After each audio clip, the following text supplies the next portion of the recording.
And so in the next section of the book, chapters 10 through 29, we find hundreds of ancient proverbs, and they apply wisdom and the fear of the Lord to every life topic you could imagine: family, work, neighborhood, friendship, sex, marriage, money, anger, forgiveness, alcohol, debt, everything. And these are all filtered through the value system of Proverbs 1 through 9. Now, these Proverbs, they're all pretty short, they're easy to memorize, and actually this section of the book is meant to become a reference work that you return to time and time again throughout the years, which raises some important issues in learning how to read these Proverbs. First of all, Proverbs are by nature about probabilities. So you fear the Lord and you make wise, good choices, things will likely go well for you. And if you don't fear the Lord, you're foolish, your life will likely not go so well. Now, that is all often true, but not always. Which leads to the next point, that Proverbs are not promises. They're not formulas for success. So, some Proverbs, for example. The fear of the Lord prolongs your life, but the years of the wicked are cut short. Or, train up a child in the way they should go, and when they're old, they won't turn from it. So yes, fearing God, being a moral person, will most likely lead to a better, longer life, and raising your kids in a stable, loving home does set them up well, but there are no guarantees. Lots of things can and often do go wrong in our world.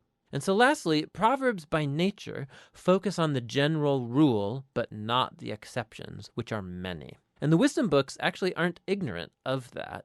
The exceptions are what the other wisdom books, Job and Ecclesiastes, are all about.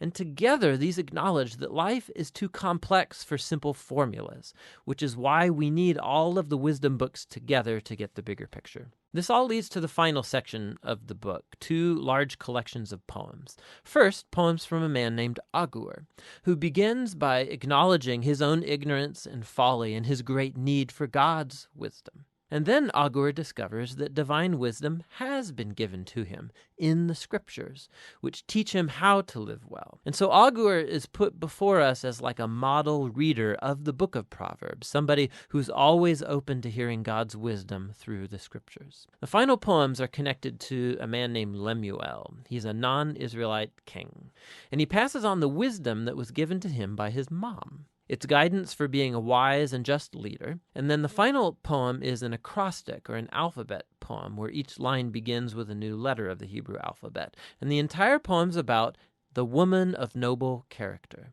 It depicts a woman who lives according to the wisdom of Proverbs and stands like a model of someone who takes God's wisdom and then translates it into practical decisions in everyday life, at work or at home, in her family and in her community. So the book opened with words from a father to a son about listening to Lady Wisdom, and so now the book closes by offering the words of a mother to her son about a woman who lives wisely. The book of Proverbs is for every person in every season of life. It's a guide for living wisely and well in God's good world, and that's what the book of Proverbs is all about.